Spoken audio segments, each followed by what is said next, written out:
তো এইটা যে কার সেলিব্রেশন সেটা আর বলার অপেক্ষা রাখে না, সবাই জানে যে এটা greatest of all time Lionel Messi celebration. আর্জেন্টিনার একটা জিত বা জয় হলেই না মনটা ভালো হয়ে যায় সকাল সকাল, বিশেষ করে যখনই শুনি বা দেখি যে আর্জেন্টিনা জিতেছে। তো সেটাই হচ্ছে ব্যাপার। মেসি হয়তো গোল পায়নি, বাট মেসি একটা অ্যাসিস্ট করেছে। প্রথম গোলটার ক্ষেত্রেও সে কিন্তু থ্রু বল বাড়িয়েছিল, যেখান থেকে ম্যাকঅ্যালিস্টারের একটা ফ্লিকে জুলিয়ান আলভারেজ গোল করেছিল প্রথম গোল। তো আর্জেন্টিনা 2-0 গোলে কানাডাকে হারিয়ে নিজেদের কোপা আমেরিকা জার্নি স্টার্ট করেছে। তো এখানে কিন্তু প্রত্যাশিতই ছিল যে আর্জেন্টিনা জিতবে। আর্জেন্টিনা যেভাবে টিম যেভাবে খেলেছে সেই ব্যাপারে আমি আসবো, বাট যেটা হচ্ছে মেন ব্যাপার যে কোপা আমেরিকা আর ইউরো একসাথে হচ্ছে। কোপা আমেরিকা স্বাভাবিক আমরা সকালেই দেখতে পাবো ইন্ডিয়ান টাইমে, বাংলাদেশের টাইমও পাকিস্তানও প্রায় সেম টু সেমই, আধা ঘন্টা ডিফারেন্সে খেলা হয়। তো এক্ষেত্রে যদি ম্যাচের ব্যাপারে যদি বলি, তাহলে আর্জেন্টিনা যে টিমটা নামিয়েছিল 4-3-3 ফরমেশনে। হ্যাঁ, খেলায় যখন মাঠে নামার পরে ফরমেশন চেঞ্জ হয়, বাট এখানে নেমেছিল, যেখানে দুটো সিবি ছিল, লিসেন্ড্রো মার্টিনেস এবং ক্রিস্টিয়ান রোমেরো।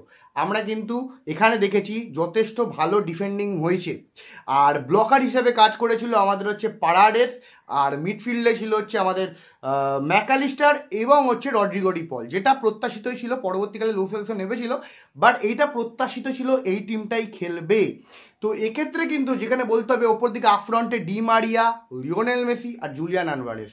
লিওনেল মেসি কিছুটা আমাদের ফলস নাইন হয়েও খেলছিল, জুলিয়ান আলভারেস আর ডি মারিয়া ডান দিক থেকে বাঁ দিক থেকে উইং দিয়ে আক্রমণ করছিল।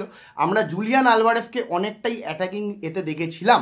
তো সেক্ষেত্রে কিন্তু বলতে আর্জেন্টিনা এই ম্যাচটা কমপ্লিটলি প্রথমে জেতার জন্য তো মাঠে নামেই আর্জেন্টিনা, আর জেতার জন্যই নেমেছিল, প্রথম থেকে অ্যাটাক করেছিল। বাট কানাডা সারপ্রাইজিংলি প্রচুর অ্যাটাক করেছে, ভালো ভালো চান্স ক্রিয়েট করেছে, এমনকি গোলও করে দিতে পারতো। বাট আগেও বলেছি আমাদের গোলকিপার ডিবু আছে, সেক্ষেত্রে গোল করাটা কানাডার ক্ষেত্রে মুশকিল হয়ে গেছে।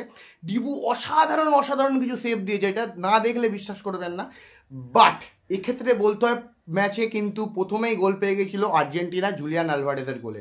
সেক্ষেত্রেও মেসিরই ভূমিকা ছিল, যেভাবে ডিফেন্সের একটা থ্রু পাস বাড়িয়েছিল, সেখান থেকে ম্যাকঅ্যালিস্টার কিন্তু কোনোভাবে কালেক্ট করে বলটাকে ফ্লিক করে দেয়, সেক্ষেত্রে কিন্তু সেখান থেকে জুলিয়ান আলভারেজ গোল মেরে দেয়।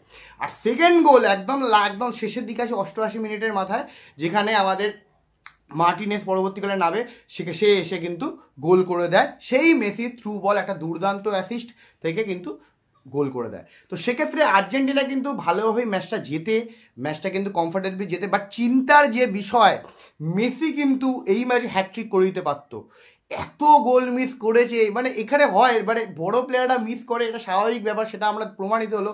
মেসি 1-on-1 অনেক চান্স মিস করেছে, একটা না তিনটে চান্স মিস করেছে। ডি মারিয়াও কিন্তু খেলার শুরুর দিকে একটা 1-on-1 চান্স মিস করেছে। আচ্ছা, যে ক্ষেত্রে বলার যে ইউরো কাপ আর কোপা আমেরিকা দুটো খেলা কিন্তু পুরো আলাদা সম্পূর্ণ। ইউরো কাপ কিন্তু অনেক বেশি এন্টারটেনিং হয়, অনেক বেশি অ্যাটাকিং ফুটবল হয়। কোপা আমেরিকা কিন্তু অনেক বেশি ফিজিক্যাল ফুটবল হয়, এখানে কিন্তু অনেক বেশি ফাউল চোটের আঘাত থাকে।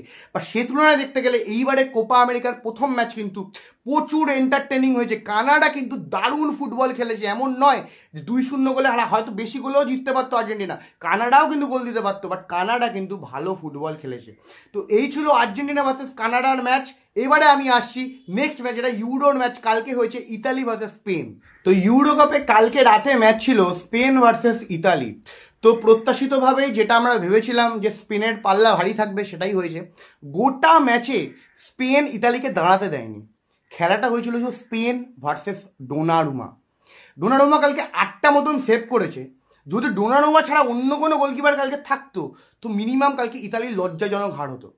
কালকে স্পেন যে ফুটবলটা আমাদের দেখিয়েছে, আর আমি বলেছিলাম যে স্পেন কিন্তু এবারে অন্য রকম ফুটবল খেলছে, তারা কিন্তু শুধু পজিশন ফুটবলের ওপর সীমাবদ্ধ থাকছে না, তারা টিকি টাকার ওপর সীমাবদ্ধ থাকছে না, তারা কিন্তু কাউন্টার অ্যাটাকিং ফুটবলও খেলছে।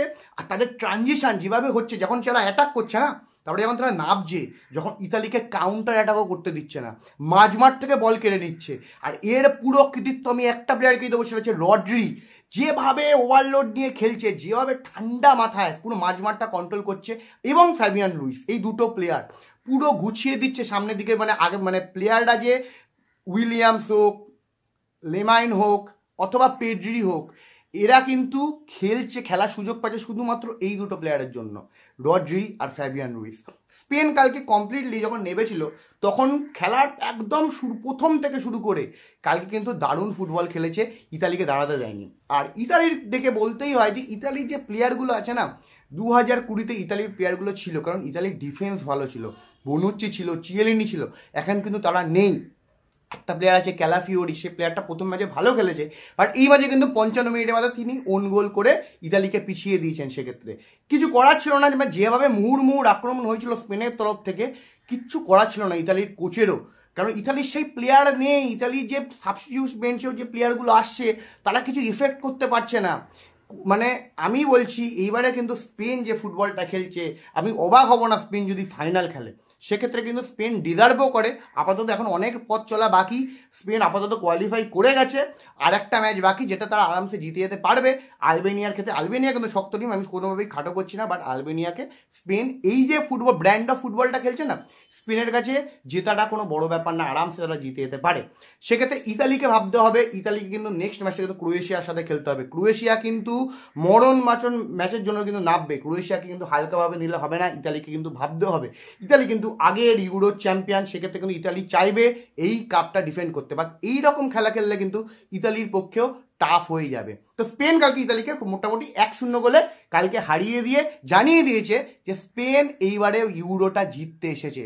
যেভাবে ওদের খেলছে, যেভাবে ওদের ইয়াংস্টার আছে, যেভাবে তারা খেলছে, সত্যি দেখার বিষয়। অনেকদিন পরে স্পেনের একটা খেলা আমি দেখলাম, আমার ভালো লাগছে। আর আরেকটা ম্যাচের ব্যাপারে যেটা আসি, সেটা হচ্ছে আমি আগেও বলেছি 2024-এর ইউরো চ্যাম্পিয়ন ইংল্যান্ডের সাথে খেলা হয়েছিল কালকে ডেনমার্কের, আর ইংল্যান্ড পুরো জেতার মতনই খেলেছিল, কিন্তু তারা জিততে পারেনি, ড্র করেছে। কারণ ইংল্যান্ডের যে কোচটা আছে না সাউথগেট, উনি এত রকম এক্সপেরিমেন্ট করেন, ওনার কাছে প্লেয়ার আছে যেখানে তোমার কোল পালমারের মতন একটা প্লেয়ার আছে, চেলসির বড় প্লেয়ার, এবার চেলসিকে প্রায় একা হাতে টেনেছে, সেই প্লেয়ারটাকে তুমি বেঞ্চে বসিয়ে রেখেছো, তার বদলে কাকে কাকে নামাচ্ছ? এইটা তো মানে ভাবতে হবে কোন কোচ এটা করবে, কোল পালমারকে বসিয়ে রাখবে। আর যেভাবে হ্যারি কেনকে তুলে নেওয়া হলো, পুরো মানে একটা 60 মিনিটের পরে পুরো স্ট্রাইকিং লাইন আপই চেঞ্জ হয়ে গেল। আর ফিল ফোডেনের ওই জায়গাটা নয়, ফিল ফোডেন কালকে যতবার মাঝ মাঠে এসেছে ততবার ফিল ফোডেন চান্স ক্রিয়েট করেছে। সাউথ গেটকে এটা বুঝতে হবে, তোমার কাছে প্রোডাক্ট আছে এবার তোমার কাছে রান্না করার লোকই নেই, সেইটা ভাবতে হবে। সাউথ গেট কিন্তু এইবারে ইউরো তার লাস্ট চান্স হতে চলেছে আমার মনে হয়, এত ভালো টিম নিয়েও যদি কিছু না করতে পারে। কালকে ডেনমার্কের সাথে 1-1 ড্র করেছে, আর আমি বলতে বাধ্য হচ্ছি ডেনমার্কও ভালো ফুটবল খেলছে ইংল্যান্ডের থেকে, আগেবারও খেলেছিল, এবারেও খেলেছে। সেমিফাইনালে কিন্তু আগেবারে প্রায় হারিয়ে দিচ্ছিল ইংল্যান্ডকে, বাট এইবারেও কিন্তু ডেনমার্ক কিন্তু 1-1 ড্র করেছে। ডেনমার্কে জেতা উচিত ছিল ম্যাচটা, অনেক চান্স ক্রিয়েট করেছে, ইংল্যান্ডের থেকেও বেশি চান্স ক্রিয়েট করেছে, সেক্ষেত্রে কিন্তু ডেনমার্ক 1-1 ড্র করেছে। তো দেখার বিষয়, ইউরো জমে উঠেছে, কোপা আমেরিকাও শুরু হয়ে গেছে, তো মোটামুটি ফুটবলের একটা সিজন চলছে, ফেস্টিভ্যাল চলছে। তো আপনারা কাকে ইউরোতে এগিয়ে রাখবেন সেটা জানাবেন কমেন্টে, কোপা আমেরিকায় মেসির কেমন পারফরমেন্স লাগলো সেটাও জানাবেন, পরে ব্রাজিল নামছে। তো সবাই এই ভিডিওটাও কেমন লাগলো সেটাও কমেন্টে জানাবেন, ভালো লাগলে শেয়ার করবেন, লাইক করবেন, সাবস্ক্রাইব করবেন। ধন্যবাদ।